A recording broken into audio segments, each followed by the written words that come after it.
Praise. Ayan. So, good afternoon po, Jamsi Makati. Ayan. So, happy Sunday po sa ating lahat. Ayan. So, paki-welcome naman yung katabi mo. Paki-shake hands naman at sabihin mo na, I am blessed that you are here. Sige, shake hands natin. Yung mga katabi natin. Ayan. Makipag-interact tayo sa kanila. Okay, so, amen. Ayan. So, by the way po, no, ako pala si Annie. So, I'm one of the full-time workers sa Jamsi Las Piñas po. So, ako po yung nag-handle ng youth doon. So this month of May po, so we are still on our series called Woman in the Bible. So, this month of May po, puro mga women ang mga magpipreach sa atin. So, wag po tayo nga absent. So, pakisabi sa katabi mo, wag ka nga absent.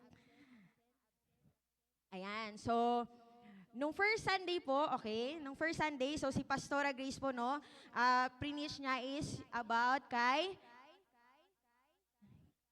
Pastora Grace, last Sunday, nung first Sunday, ayan, si Queen Esther, ayan. So, grabe, no, yung natutunan natin, yung about sa pagiging courageous niya. And then, last Sunday, si Pastora Crystal naman po, ang preach niya sa atin is about kay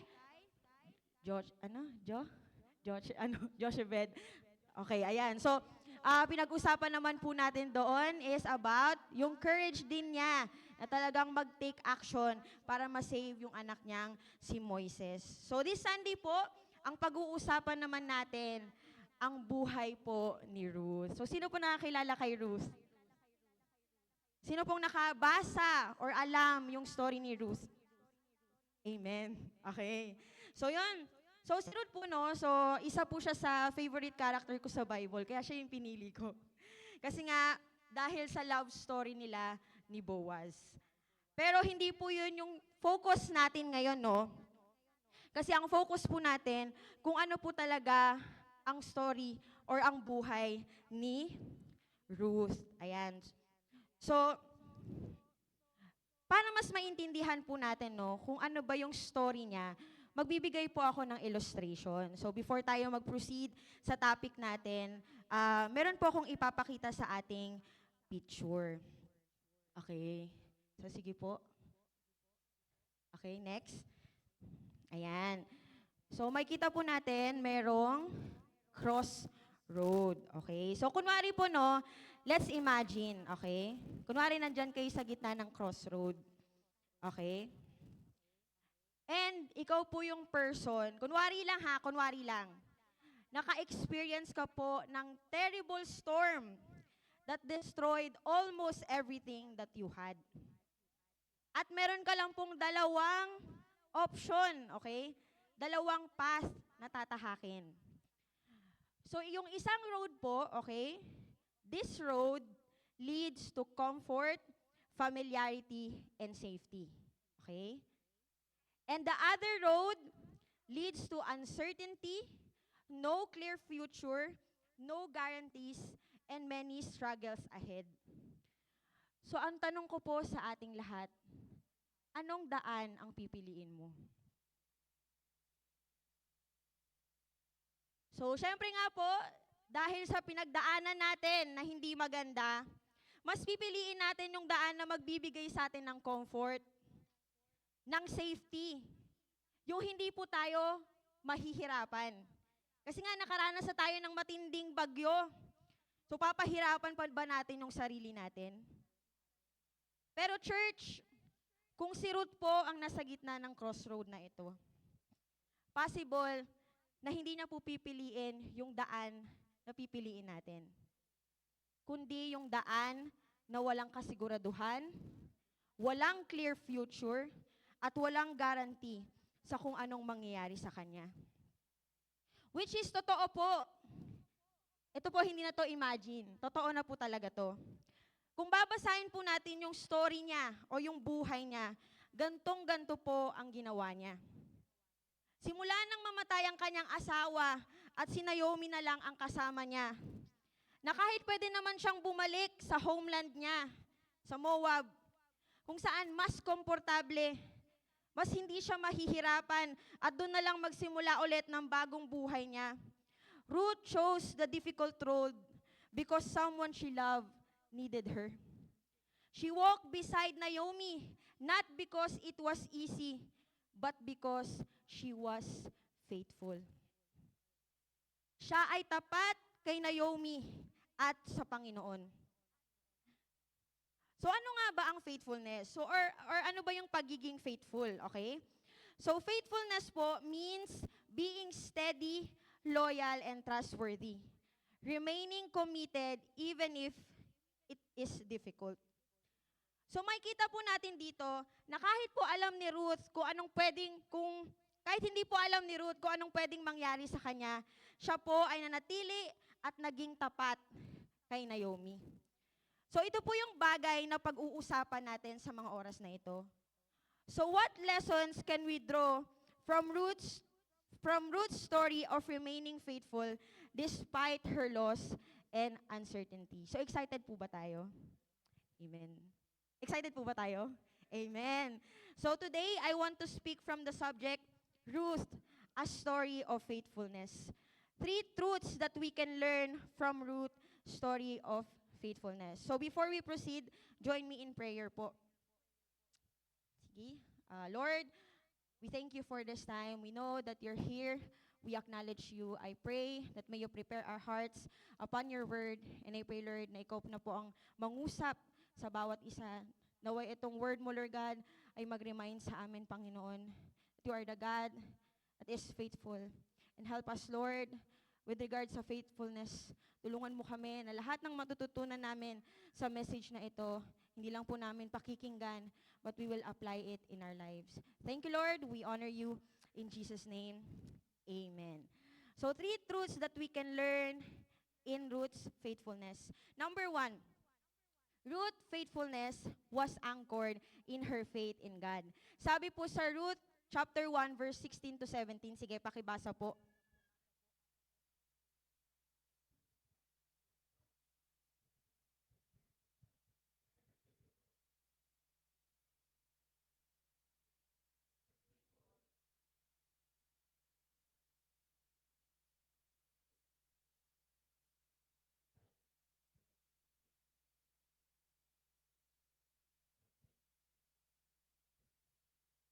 Okay. So, before po to sinabi ni Ruth, no? So, para mas maintindihan natin. So, ang scenario po na ito is that um, si Orpha and si Ruth, sila po yung mga asawa ng anak ni Naomi. Okay? So, sa scenario po na to, pinapabalik na po ni Naomi si Ruth and Orpha sa kanilang tirahan or sa kanilang dating pamilya. Kasi nga, namatay na yung mga asawa nila at si Naomi po, babalik na siya sa Bethlehem, sa homeland niya. So, nung una po, si Orpha and si Ruth, ayaw nilang bumalik, gusto nilang sumama kay Naomi. Pero nung sinabi po ni Naomi na wala na siyang mga anak na pwedeng magpakasal sa kanila, at kung mag-aasawa man sila ulit, wala siyang kasiguraduhan kung lalaki yung magiging anak niya. At kung lalaking man, matagal pa yung hihintayin nila. Okay? In short, ayaw po ni Naomi na mahirapan pa sila if sasama ito sa kanya. So makikita po natin, after nun, si Orpha, umalis na siya or bumalik na siya sa homeland niya. Pero si Ruth po, ayaw niya. Gusto niya pa rin manatili at sumama kay Naomi. Pero ininsist pa rin po ni Naomi na bumalik siya sa dati niyang buhay. Kaya ito po ang sinabi ni Ruth. Okay? So grabe ka powerful to, no? Sabi niya, "Don't ask me to leave you and turn back. Wherever you go, I will go. Wherever you live, I will live. Your people will be my people, and your God will be my God. Wherever you die, I will die, and there I will be buried. May the Lord punish me severely if I allow anything but death to separate us." So this is the famous line of Ruth. Napaka-powerful po ng sinabi niya. At makikita po natin dito na ang katapatan po ni Ruth o yung faithfulness niya ay hindi lamang sa kanyang mother-in-law na si Naomi, kundi sa Diyos mismo. At ang kanyang pananampalataya sa Diyos ang naging ugat o pundasyon, kaya siya nanatili at naging tapat kay Naomi. So kung pag-aaralan po natin ang buhay ni Ruth, no, para mas lalo po nating maintindihan. So again, si Ruth po, namatayan siya ng asawa. So in short, byuda na siya. So sa panahon po nila, ang mga byuda or balo, according po sa commentary na nabasa ko, ay isa sa pinakamabigat na kalagayan para sa isang babae. Dahil hindi lamang po ito emotional na pasanin, kundi may kasama itong matinding hamon sa kabuhayan, karapatan, at kaligtasan. So kapag po byuda ka sa time nila Ruth, ibig sabihin, wala ka ng suporta. Nawalan ka na ng pangunahing sandigan. Dahil ang mga babae sa time na yon ay umaasa lang po sa kanilang asawa para sa proteksyon at kabuhayan. Ano pa, nangangahulugan din po ito ng kahirapan. Dahil kadalasan, wala pong sariling lupa o ari-arian ang mga babae. Kaya ang mga balo ay madalas naghihirap. At limitado lang din ang kanilang karapatan. Dahil sa lipunan ng Israel, ang mga babae ay may kakaunting legal na proteksyon lamang. Ang mga balo or byuda ay halos walang boses, maliban na lang kung may mga kamag-anak sila na tatayo para sa kanila. So makikita po natin dito na grabe po ang sitwasyon na meron si Ruth. Hindi lang po siya namatayan ng asawa, kundi nawalan din siya ng sandigan, proteksyon at seguridad sa buhay. So kung tayo po si Ruth, ano pong gagawin natin? So si Ruth po, hindi lang din siya byuda, okay? Isa rin po siyang Moabite, okay? So ang Moabite po, according sa commentary na nabasa ko, it is a person from the ancient nation of Moab, a kingdom located east of the Dead Sea in the area of present-day or Jordan. So ang mga Israelites po, they often viewed Moabites as outsiders or foreigners. That they are not belong, okay? Kasi ang Moabites, they have different beliefs and worship activities or practices. They have multiple gods. Ganun po ang mga Moabites. So again, si Ruth po ay isang Moabite. At alam niya na si Naomi ay isang Israelita. So again po, ang sitwasyon nito, babalik na si Naomi sa Bethlehem, okay? Sa homeland niya. So alam po ni Ruth na kapag sumama siya kay Naomi, dahil isa siyang Moabite, hindi man siya sigurado, pero possible na maghirap talaga siya doon. Possible na hindi rin po maganda yung magiging pakikitungo sa kanya ng mga Israelites kasi nga Moabite siya. At possible po na wala siyang future doon. So kapatid, kung ikaw po si Ruth, pupunta ka sa isang lugar na hindi ka familiar. At yung mga tao doon, possible na outsider ang maging tingin sa'yo. At hindi ka sure kung anong mangyayari sa'yo pag pumunta ka na doon. Ang tanong, sasama ka pa rin ba kay Naomi? Siyempre, hindi na. Okay? So, pipiliin na lang natin magstay. Hindi natin iiwan ang homeland natin. Baka gayahin na lang natin si Orphan na magsistay na lang sa Moab at doon na lang maghahanap ng bagong asawa at magpapatuloy sa buhay. Bakit? Kasi mas komportable doon. Hindi ka na mahihirapan. Pwede kang magsimula muli doon. Pero church, si Ruth po, hindi po ganun ang ginawa niya. We can see here that despite of her status and situation, mas pinili ni Ruth na maniwala at magtiwala sa Diyos na fina-follow ni Naomi. Sa Diyos ng mga Israelites. Ruth was not only choosing Naomi, but also she was choosing faith in God. Si Ruth po, hindi po siya tumingin sa kung anong status niya, sa kung anong sitwasyon niya, sa kung anong posibleng mangyari sa kanya. Nagdesisyon siya na iwan ang kanyang sariling bayan at sumama kay Naomi dahil naniniwala at nagtitiwala siya sa Diyos. So church, just like Ruth, naranasan mo na bang mapunta sa isang sitwasyon na sobrang bigat at sobrang hirap to the point na hindi mo na alam kung anong gagawin mo at kung anong mangyayari sa'yo? Yes. So church, I believe na ito pong sitwasyon na to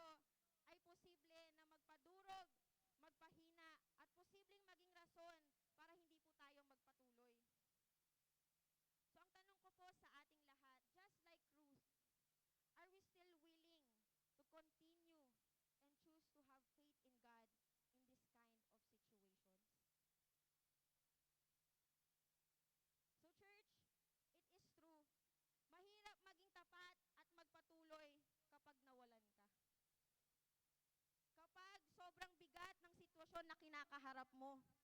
At kapag wala ka nang nakikitang maganda sa buhay mo.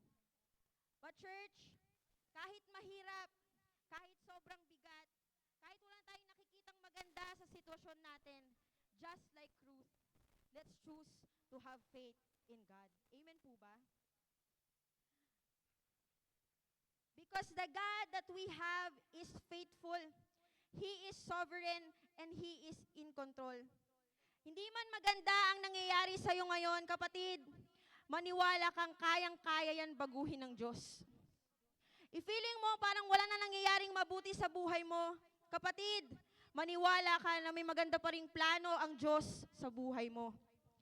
I-feeling mo mag-isa mong dinadala ang nangyayari sa'yo ngayon, kapatid, maniwala ka pa rin na hindi ka iiwan, hindi ka pababayaan, at sasamahan ka ng Diyos. Amen ba? Kasi church, kung ang pagiging faithful natin sa Diyos ay hindi naka-anchor sa ating pananampalataya sa Kanya, kung meron man po tayong pinagdadaanan ngayon, possible, susuko talaga tayo. Pero kung ang pundasyon natin ay ang pananampalataya natin sa Diyos, anuman po ang status natin, anuman po ang sitwasyon natin, tayo ay magpapatuloy pa rin.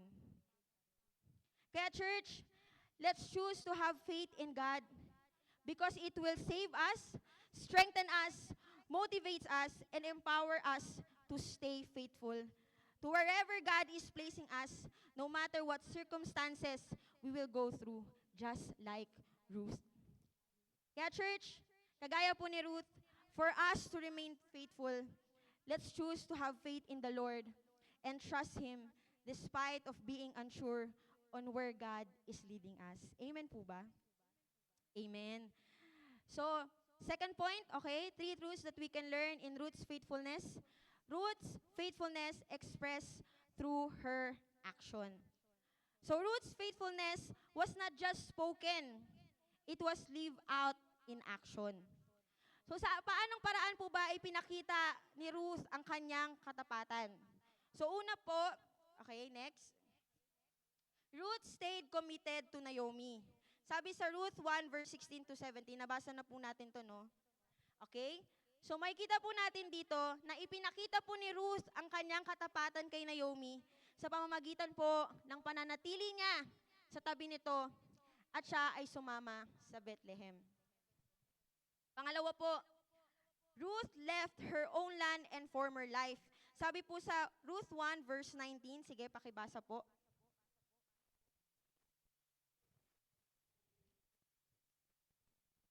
Ayan. So makikita po natin dito na ipinakita po ni Ruth ang kanyang pagiging tapat kay Naomi dahil mas pinili nito na isakripisyo at iwan ang kanyang sariling bayan, ang komportableng buhay para sumama kay Naomi at pagkatiwalaan ng Diyos. And lastly po, Ruth worked hard and persisted. Sabi po sa Ruth 2 verse 7, sige pakibasa po.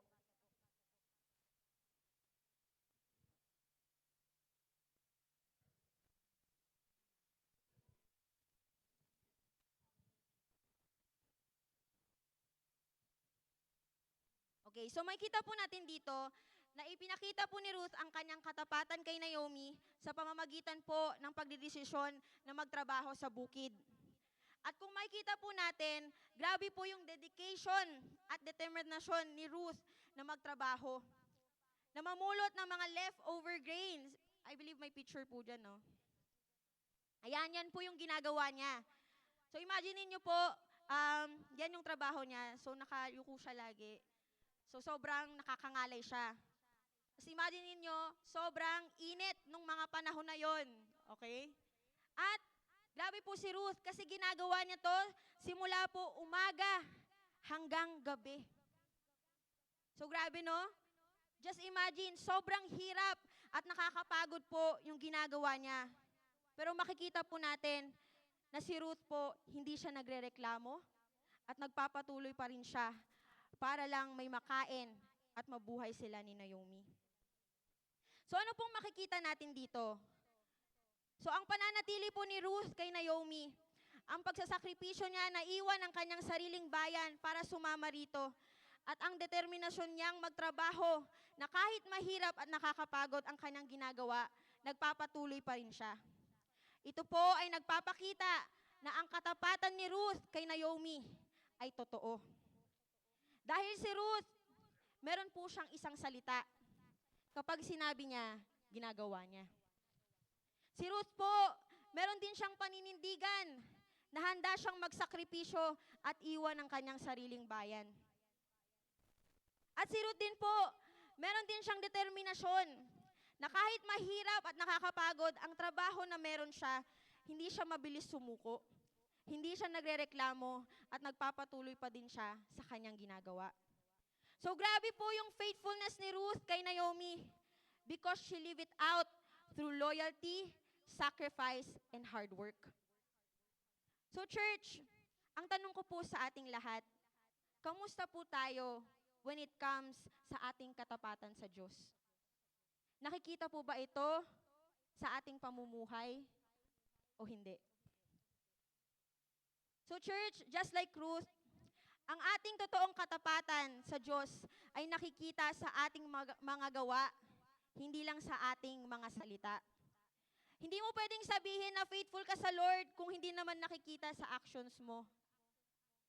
Hindi mo pwedeng sabihin na faithful ka sa Lord kung hindi ka handang magsakripisyo at isuko ang mga bagay na importante sa'yo. Hindi mo pwedeng sabihin na faithful ka sa Lord sa bagay na ginawa mo ng isang beses lang. At hindi mo pwedeng sabihin na faithful ka kay Lord, pero kapag nahirapan at napagod ka, mabilis kang magreklamo at umaayaw sa mga bagay na iyong ginagawa. It's easy to say, Lord, I will follow you. I trust you. I am faithful to you. Lord, I love you. Lord, I will follow you. I surrender everything to you. Pero kung hindi naman po nakikita sa buhay natin, kapatid, hindi po yan totoo. Because true faithfulness is shown through what we do, not only to what we say.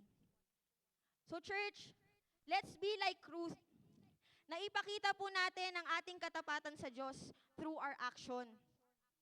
Na kapag sinabi po natin, gagawin natin. Amen? Amen. Kapag sinabi po natin, papanindigan po natin. Amen? Na kahit napapagod tayo at nahihirapan tayo, magpapatuloy pa rin tayo. Amen? Again, church, just like Ruth, let's remain faithful and express it through our actions. Amen po ba? Amen. Ayan. So last na po, third, okay, 3 truths that we can learn in Ruth's faithfulness. Ruth's faithfulness receive a reward through redemption. So sabi po sa Ruth chapter 4 verse 2 to 10. Ayan, medyo mahaba po yan. Sige, pakibasa po.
Publicly validated and transaction. So the other family redeemer drew off his sandal as he said to Boaz, "You buy the land." Then Boaz said to the elders and to the crowd standing around, "You are witnesses that I, all, property of Elimelech, Chilion, and Malon, and with the land I have acquired Ruth, the Moabite widow of Malon, to be my wife. This way she can have a son to carry on the family name of her dead husband and to inherit the family property here in his own town. Okay, so medyo mahaba, no? So, sa part po na to, si Boaz, pumunta po siya sa lungsod para kausapin po yung mga elders at yung close relative nila Naomi na possible na mag-redeemed kay Ruth at sa mga ari-arian ni Naomi. So, bakit nga po ba siya pumunta doon? Okay? Para gawin yung bagay na yon. So, para mas maintindihan po natin, balikan lang po natin ng konti yung sa previous chapter, which is sa chapter 3. So, ang nangyari po sa chapter 3, ganito po siya. So, sinunod ni Ruth yung instruction ni Naomi at pumunta siya kay Boaz. So, Ruth asked Boaz to spread his garments over her. It is symbolically asking him to become her kinsman, redeemer, and marry her. So, makikita po natin na ang response ni Boaz sa Ruth 3, Ruth 3, verse 10 to 11, na blines po at willingly pumayag si Boaz sa marriage proposal ni Ruth sa kanya. And according po sa commentary na nabasa ko, Boaz admires Ruth's decision to seek a redeemer to provide as heir for Naomi. So nakita din po ni Boaz ang katapatan ni Ruth kay Naomi, kaya niya po ito blines at willingly na tinanggap yung marriage proposal ni Ruth. At sinabi niya po, nagagawin niya ito, pero meron pa kasing mas close relative, okay? Close relative si Naomi na pwedeng mag-redeem sa kanya. So sinabi niya kay Ruth na kapag tinubos siya nito, mabuti, okay? Pero pag hindi, siya mismo ang magtutubos sa pamilya ni Naomi at kay Ruth. Kaya ito po ang nangyari. So kinausap niya yung mga elders at yung close relative ni Naomi. So si Boaz po, okay? At yung close relative ni Naomi, sila po ay isang kinsman or redeemer. Okay? So ang kinsman or redeemer po, according sa commentary na nabasa ko, ay isa pong malapit na kamag-anak na may responsibilidad na tumulong at magpanumbalik sa kapamilyang nasa kahirapan o panganib. So alam po natin yung nangyari kay Naomi, di ba? Namatayan siya ng asawa at mga anak.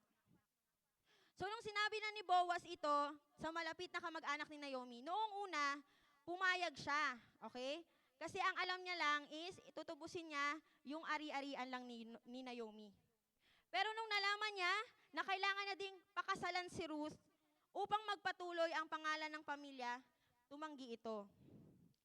Dahil nga, baka magka-problema pa sa kanya or sa pamilya niya. Kasi nga, si Ruth, isa po siyang Moabite, okay? Outsider, foreigner, okay? Hindi po siya belong. Kaya hindi po niya tinubos si Ruth. Kaya ang nangyari po, si Boaz ang tumubos sa ari-arian ng pamilya ni Naomi at tinubos niya rin si Ruth at siya ay naging asawa nito. So makikita po natin dito na nagkaroon po ng bunga, okay? Nagkaroon po ng resulta ang faithfulness ni Ruth. At yon ay ang pagtubos sa kanya ni Boaz at siya ay naging asawa nito. We can see that Ruth's faithfulness was not wasted because it led to redemption. Makikita natin dito na kahit ano pang nakaraan ni Ruth, na kahit ano pang status niya, na kahit Moabite siya, na kahit ano pang status niya sa buhay, tinanggap at tinubos pa rin siya ni Boaz. Nang dahil sa katapatan at hindi pagsuko ni Ruth, nagkaroon muli siya ng bagong pamilya, nagkaroon siya ng proteksyon, at nagkaroon ulit siya ng seguridad sa buhay. So church, in Ruth's story of faithfulness, we can see that when we choose to be faithful, it will never be wasted. Dahil meron pong resulta, meron pong reward, at merong blessing tayong matatanggap. So church, kung tayo po ang tatanungin, kamusta po tayo sa pagiging faithful sa Lord? So I believe si Lord po, may iba-iba po siyang calling sa atin at task na ibinigay sa atin. So in line of this, are we still faithful in doing the task that God has entrusted to us? Nagpapatuloy at nananatiling tapat ka pa rin ba kahit wala kang nakikitang resulta? Nagpapatuloy at nananatiling tapat ka pa rin ba kahit wala kang nakikitang pag-asa? Nagpapatuloy at nananatiling tapat ka pa rin ba kahit pagod at nanghihina ka na? Or ikaw yung tao ngayon na pasuko na? So tingnan mo yung katabi mo, mukha bang pasuko na yan? Or sumuko na?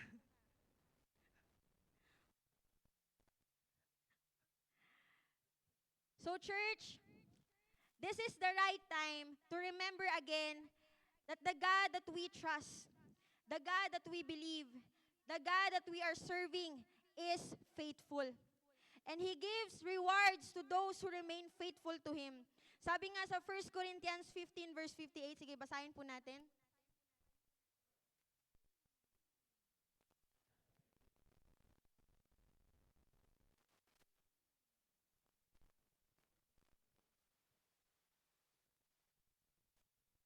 So according po sa verse na ito, no, na lahat ng ginagawa natin para sa Panginoon, hindi po yan sayang. So church, just like Ruth, let's remain faithful. Na kahit wala ka nang nakikitang resulta, kahit feeling mo walang patutunguhan yung mga ginagawa mo, kahit feeling mo minsan wala nang sense, na bakit pa ako nandito, nakakapagod lang dito, walang pera dito, masasaktan lang ako dito. But just like Ruth, let's remain faithful. Magtiwala at magpatuloy pa rin tayo dahil may bunga ang lahat ng ginagawa natin para sa Panginoon. Amen po ba? Amen. So as a conclusion po, 3 truths that we can learn from Ruth's story of faithfulness. Number 1, Ruth's faithfulness was anchored in her faith in God. Number 2, Ruth's faithfulness expressed through her action. And third, Ruth's faithfulness received a reward through redemption. So church, Ruth's story shows that faithfulness must be anchored in our faith in God. Na kahit ano pang status at sitwasyon mo, we will choose to have faith in the Lord. And also, faithfulness is marked by a willingness to love, serve, sacrifice, and trust God even in the face of uncertainty. At makita rin po natin sa istoryang ito na even though Ruth was only an ordinary woman, a widow, a foreigner, and someone society could easily ignore, because of her faithfulness, she received a reward through redemption. At hindi lang po yun ang nangyari. Kung makikita po natin sa last part ng book na to, nung ikinasal po si Boaz at si Ruth, nagkaroon po sila ng anak at ang pangalan ay Obed. At si Obed po ang grandfather ni David. So we can see here that because of Ruth's faithfulness, God honored her by making her part of the royal family of David. And King David's family line eventually led to Jesus. So God used Ruth's faithfulness to bring something to an extraordinary purpose. So makikita po natin na ang small acts of faithfulness and trust can impact generation far beyond what person can see. Kaya church, just like Ruth, let's remain faithful. Na kahit ano pang status o sitwasyon mo, kahit wala tayong kasiguraduhan sa kung anong mangyayari, kahit feeling natin walang future sa kung anong ginagawa natin, let's choose to be faithful. Tayo ay manatili, magtiwala, maging tapat, at magpatuloy. Dahil lahat ng ginagawa natin para sa Panginoon ay hindi sayang. Because it will bring something to an extraordinary purpose. So, amen po ba? Amen. So, I invite all of us to stand.